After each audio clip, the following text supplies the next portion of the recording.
ঘেরি ঘুগলি কষা আজকে খুব মজা করেই রান্না করেছিলাম। তারা খেয়েছি, তারা প্রশ্ন করছিল কিভাবে রান্না করেছেন, এটি এত স্বাদ। চটজলদি করে আমি আমার রেসিপিটা আমার বন্ধুদের জন্য শেয়ার করে দিলাম। আর রান্না এতটাই মজা হয়, সবাই প্রশংসা করে। রান্না কেন মজা হবে না? আমি যে মশলা এত কষা কষা করে রান্না করি সেটা তো আগে চিন্তা করতে হবে।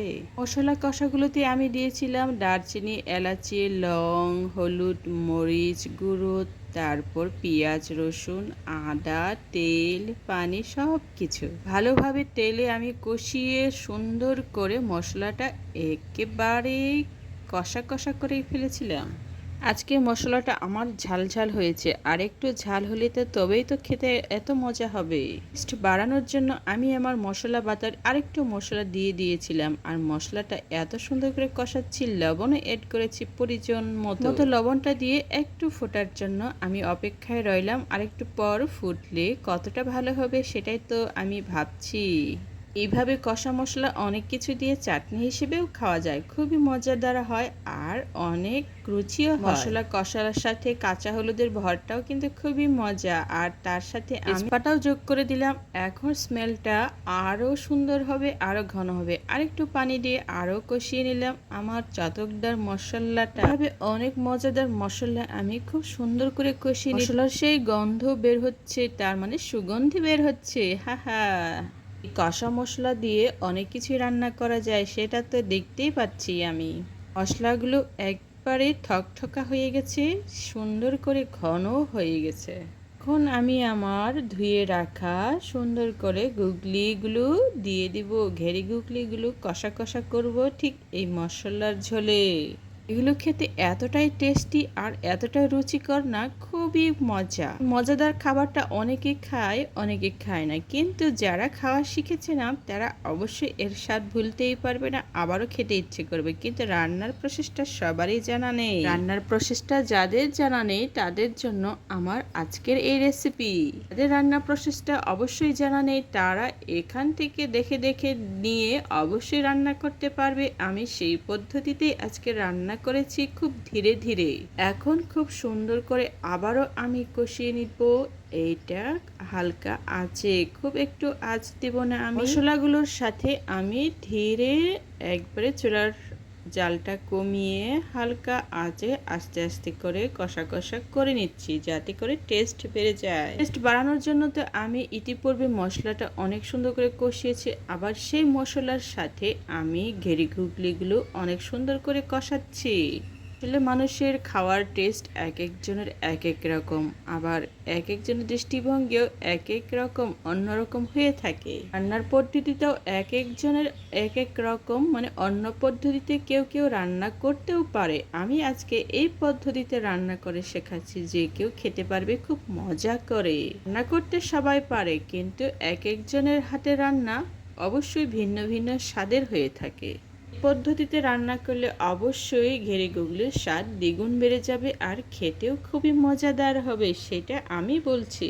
সময় খেয়াল রাখতে হবে লবণ আর ঝালের পরিমাণটা যাতে সবসময় মুখরোচক থাকে, একবারে খুবই কম হবে না, আবার খুব বেশিও যাতে না হয়। এই গুগলিগুলোর সাথে খুব একটা ঝাল খাওয়া যায় না, আবার খুব কমও খাওয়া যায় না, যাতে খুব মুখে মুখরোচক লাগে সেরকম ভাবে রান্না করতে হয়। এইবার ঢাকনাটা দেওয়ার পর আমি আবার চুলার আঁচটা অনেকটাই কমিয়ে দিলাম, যাতে ধীরে ধীরে সুস্থ সহকারে অনেকটা সময় নিয়ে টেস্টিফুল রান্না আমার তৈরি হয়। না তো সবাই পারে, সবার হাতের রান্না কি টেস্টি হয়? হয় না। টেস্টি করার জন্য অবশ্যই নিজস্ব একটা আইটেম আর সিস্টেম প্রয়োজন। সিস্টেম মতো রান্না করলে নিশ্চয়ই টেস্টি হবে।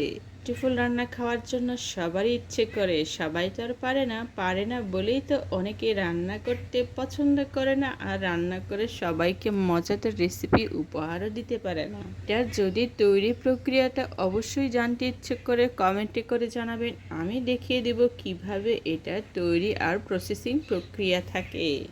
জানেই না এটা কিভাবে রান্নার উপযোগী করে পরিষ্কার পরিচ্ছন্ন করে তারপর ধুয়ে রেডি করতে হয় রান্নার জন্য, তাদের জন্য আমার পরের ভিডিওটা থাকবে। যদি জানার ইচ্ছে থাকে অবশ্যই কমেন্টে জানাবেন, আমি আপনাদের জন্য অবশ্যই এক এক করে সব কিছু জানিয়ে দেব কিভাবে তৈরি আর প্রসেসিং করতে হয় পরিষ্কার পরিচ্ছন্নভাবে। আমার আজকের রান্না ঠিক এইভাবে ধীরে ধীরে হচ্ছিল, আর এইভাবে ধীরে ধীরে রান্নাটা খুবই মজাদার হবে। এটা খোলার সাথে সাথে অনেকগুলো ধোঁয়া বের হয়েছে, আর এই ধোঁয়াটা ভিতরে আটকানো ছিল। ঠিক এইভাবে কষা কষা করেছি, খুব মজা, খুব সুগন্ধ বের হচ্ছে আজকে রান্নার প্রক্রিয়া আর প্রসেসটা খুবই অন্যরকম আর অন্য স্টাইলে। যখন ছোট ছিলাম তখন এগুলো খেতে পছন্দ করতাম, কিন্তু এটার তৈরি আর প্রসেসিং প্রক্রিয়াটা আমার অবশ্যই জানা ছিল না। তখন খুবই খেয়েছি, কিন্তু আমি এখন বড় হয়েছি, খুবই ভালো করে জানি এটার প্রসেসিং প্রক্রিয়া। তারপর এটাকে আমি হালকা পানি দিয়ে আবারও সিদ্ধ করব, রান্না করব। তার মানে প্রয়োজন মতো আমি আরেকটু তেল দিয়ে দিলাম, যাতে আরও টেস্টি হয়। মনে হচ্ছিল তেলটা একটু প্রয়োজন আছে। এইভাবে কষিয়ে কষিয়ে রান্না করছি খুবই মজা করার জন্য। রান্নার পদ্ধতি সবাই জানে না, সবাই শুধু খেতেই পছন্দ করে। এটি আরো অনেক নানান রকমের পদ্ধতিতে রান্না করা যায়। আরো যদি দেখতে চান অন্য পদ্ধতিতে রান্না, অবশ্যই জানাবেন আমাকে। হাতে কি কি ধরনের রান্না দেখতে চান সেটাও কমেন্টে জানাবেন, অবশ্যই আমি আপনাদের জন্য রেডি করে দেব। রান্না করার সময় অবশ্যই সবসময় খেয়াল রাখতে হবে যাতে কড়াইয়ের নিচে লেগে না যায়। কড়াইয়ের নিচে লেগে গেলে অবশ্যই সেটা খেতে ভালো লাগবে না, আর সুস্বাদুও হবে না। এটা রান্না করতে না যতটা সময় লাগে, তার থেকে এটা ভালো করে পরিষ্কার ধুয়ে রান্নার জন্য প্রস্তুত করতে তার থেকে দ্বিগুণ সময় লাগে। একটাই পরিশ্রম করে এটা রান্নার উপযোগীভাবে তৈরি করতে হয়। রান্নার উপযোগী করার জন্য অবশ্যই পরিশ্রমভাবে তৈরি করে তারপর খেতে হয়।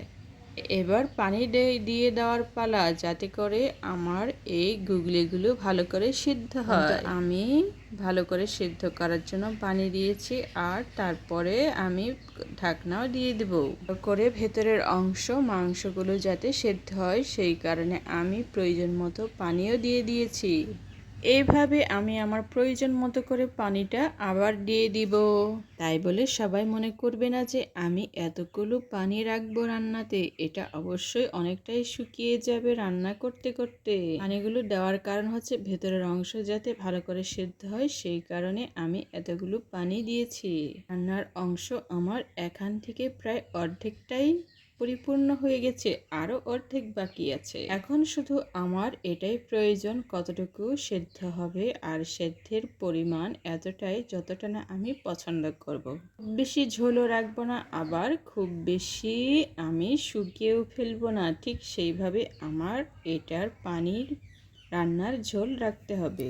কষা কষা পদ্ধতিটা খুব সুন্দরভাবে করতে হয়, তাহলে না রান্নার টেস্টটা অসাধারণ হয়, অমৃত সহকারে খাওয়াও যায়। অনেকে হয়তো বলছে এটা আবার কি স্বাদের জিনিস। আরে বাবা, এটা না খেলে না বুঝবে যে এটা কতটা স্বাদের জিনিস। পরিশ্রম করে এগুলো তৈরি করতে হয়, কতটা পরিশ্রম করে রান্নার উপযোগী করে তৈরি করতে হয়, যারা তৈরি করে তারাই বোঝে ভালো করে। এখন আস্তে আস্তে করে চুলার আগুন অনেকটাই আমি বাড়িয়ে দিয়েছি, আর এটা আস্তে আস্তে করে এখন ফুটবে, আর অপেক্ষায় থাকবো কতক্ষণ এটা হয়ে যাবে। রান্নার রংটা খুব সুন্দর হয়েছে, হলদে লাল, অনেকটাই সুন্দর। আর পাশাপাশি আমি অন্য কাজও করছিলাম আর দেখছিলাম কতটুকু ফুটছে ধীরে ধীরে।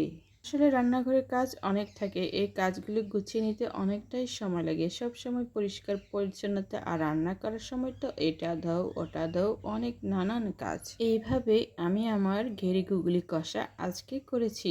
এইটা ফুটতে ফুটতে অনেকটাই কমে যাবে। আর আজকে এই পর্যন্তই, টাটা বাই বাই, আবার দেখা হবে পরের ভিডিওতে।